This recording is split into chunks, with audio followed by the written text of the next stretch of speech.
Yo guys, it is your boy. Wait, hang on. Are those the VAR line?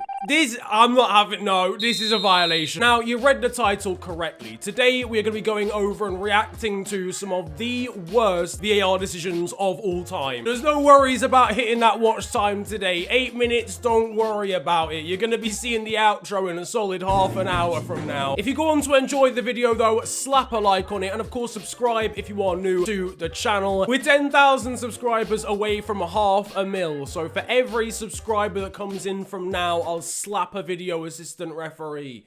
Allegedly. Now we're going to start off with what is, in my opinion, probably the worst VAR decision I've ever seen, because it encapsulates every single issue into one decision. And that's Patrick Bamford's offside for Leeds United against Crystal Palace. Honestly, I have to just leave it there on the screen. Now, as you can see, old Patrick here, Patty, as we go way back, you see, so I know him on a friend's base. Patty here, he's calling for the ball. He's pointing to where he wants it, where he wants the through ball, and he's been deemed to have been offside because of his arm. Now, I know what they said this was about. They said, oh yeah, but the sleeve, it kind of counts as the guy's body in that. It's literally his arm. Let's not be, there's no other part of his body that is offside in this situation. And VAR has proven to us time and time again that if at any point any ball hits any arm or hand, that's kind of mad. It's not going to be given. I mean, I say we know, we don't in reality, because they change the handball rule every single weekend. So from now on, it's only going to be a penalty if the ball is struck at a defender's arm and he only had one leg on the ground and he was proven via a lie detector test to have been aiming to put his arm towards the ball. This only, however, applies if he was born in the European Union. If it was outside of that, look, listen, I'm done with the permutations, okay? The whole point of the offside rule is that if it's a part of the body, you can score with. And Patrick Bamford, clearly, I don't care whether a millimeter of his sleeve was apparently offside. It's impossible to tell anyway, but we'll get on to that later. Now, this next one is outrageous. This is Callum Chambers for Arsenal against Crystal Palace. Now, this is actually from last season. Now, this is late in the game. I can't remember if this was an equalizing goal or a winning goal. I think it was about to be a winning goal for Arsenal. The ball's kind of ping-ponging around. Callum Chambers goes down under contact from a Palace defender. It falls to Socrates, and Socrates slams it into the back of the net. But they've given a foul against Callum Chambers. He's actually had contact from two separate Crystal Palace players here. You know what I've decided it is, right? Because apparently this is a clear and obvious, which is such a stupid ruling. I don't know why. Are you telling me when I think even Crystal Palace fans are probably like, yeah, fairs. That probably could have been a pen if it doesn't go into the back of the net. The referee, the linesman, the fourth official, the Don who stands by the sidelines who isn't there because it's not a European game but would be there if it was a European game, the video assistant referee, the Don who's bringing the coffees to the assistant referee Don, aren't seeing that this is not clear and obvious. Really and truly, there needs to be a collective. There needs to actually be like a panel of like 10 people. Actually, no, because then it would take 7 years to decide anything. It already takes 7 years to decide anything. VAR is not a bad thing. Having a tool and technology available for referees to make more accurate decisions is a great thing. There just needs to be one designated man who looks at social media, and if they're on the verge of making some foolishness, then he just slaps them based off what's going on socials. There has to be a role for that. But even worse than that is when it's not even going to VAR. Like this Cesar Azpilicueta WWE tables, ladders and chairs headlock people's elbow obliteration shot against Manchester United. How has nobody seen this and thought, you know what, we should probably review that? That's what we're here. No? Oh, no, that's calm. Yeah, no, man. I'm enjoying the game as well. Don't worry about it. But there are so many decisions that just don't even get flagged up or reviewed whatsoever. I mean, we'd probably get the wrong decision anyway, but at least the thought would be there. If you then compare it to a foul that was given against Luca Digne versus Brighton, and that suddenly is clear and obvious. But I don't think anybody can look at a guy physically being assaulted in the penalty area. The guy's going to jail if that happens on a street corner after a night out. Now, I touched upon offsides, but really and truly, I think these are some of the biggest problems when it comes to VAR, because there is such a significant imbalance now in favor of defenders when you're getting players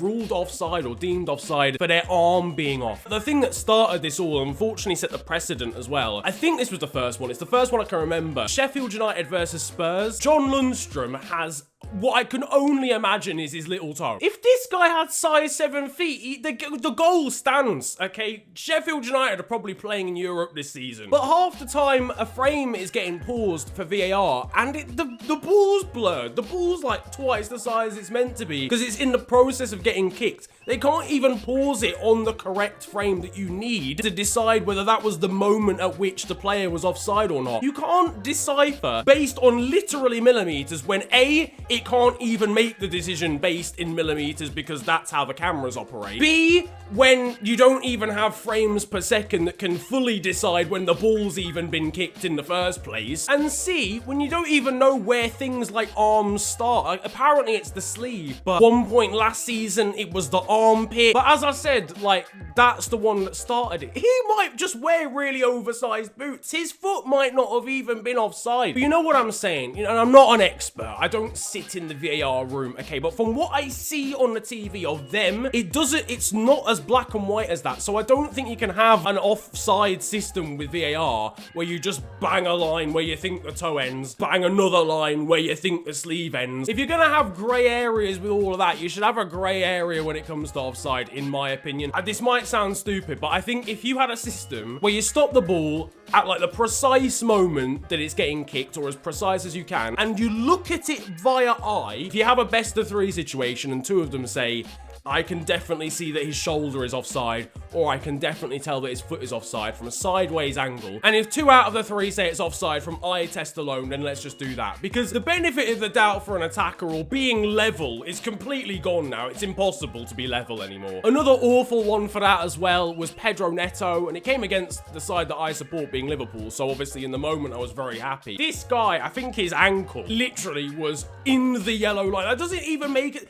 The lines are so thick anyway. Yeah, if we just bang one there, that's calm. Yeah, nice, yeah. I'm trying to watch a football game, not see someone play checkers over the replays. I mentioned ones that went in Liverpool's favour, but against us this season and last, we've had some shockers as well. Sadio Mane against Everton in the Merseyside derby. And look, the thing is, right, look, it's hard to argue because where they draw the lines, yes, obviously the guy's offside, but what I'm saying is I personally think it's impossible. Judge based off what they're doing, whether someone is actually offside to that precise level or not. Especially when it comes to ones where it's arms or like shoulders slightly leaning over. This ambiguous zone that was called the shoulder zone. Where does your shoulder even start and end? It's just there. Imagine going to hospital with a broken shoulder. The doctor starts drawing lines over the scan, says, nah fam, you've broken your arm actually, get out of my ting. And Firmino against Aston Villa. And this, again, they've changed the rules so many times as well. This was when it was shoulders and armpits, fam. Where does the armpit end? Actually, that is a really good point. Where does your armpit end? And again, this isn't me being like, oh, scrap VAR, it's dead,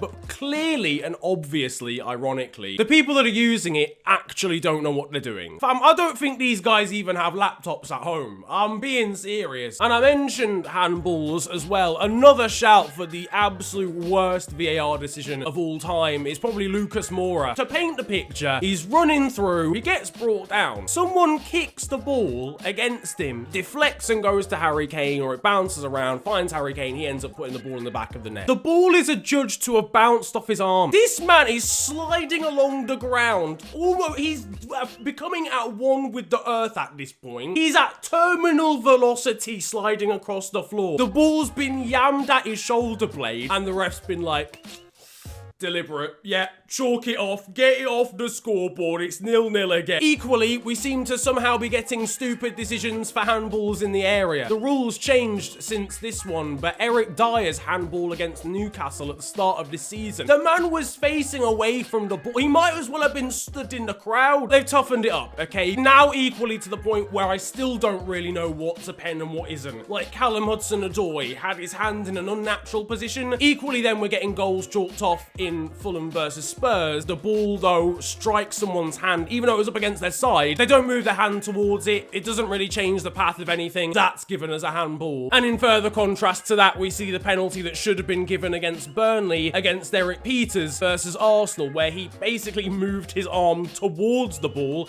and that's still not being given. The refs don't know what the handball is, and neither do we. I'm physically seeing things happen in front of me and saying, I don't have an opinion on that. Because I don't know what the ruling even is. I don't know whether I should be annoyed at it or not. As much as Manchester City fans complain about the 4-1 game last year against Liverpool, where Trent Alexander-Arnold's handball led up to Fabinho's goal, it did hit Bernardo Silva's hand first though, but people seem to forget that, but okay, we'll gloss over. There was still another handball in that game from Trent Alexander-Arnold, which I would argue probably should have been a penalty as well. You've got reckless challenges like Jordan Pickford on Virgil van Dijk. I have no idea.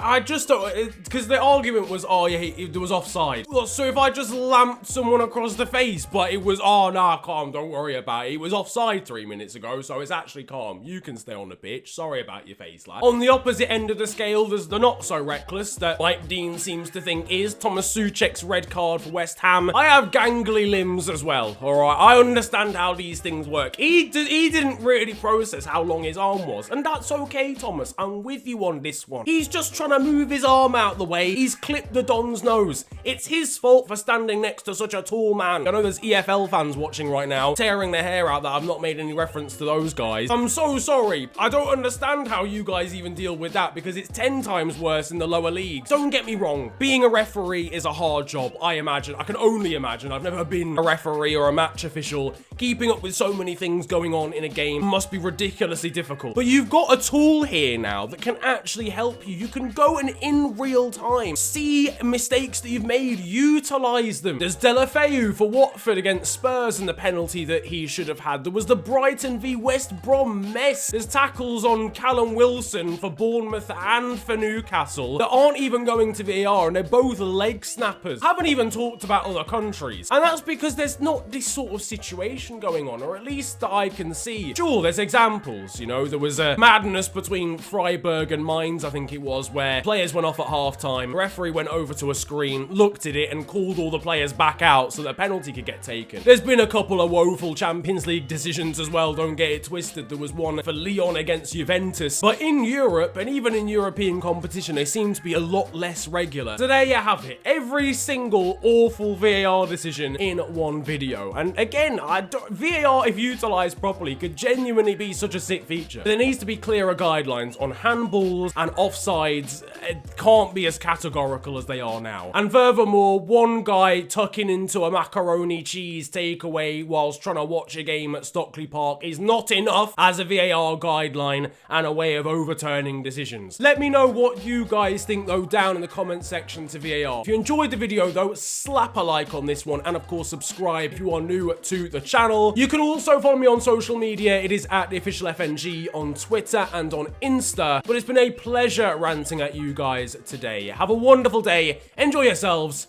and goodbye.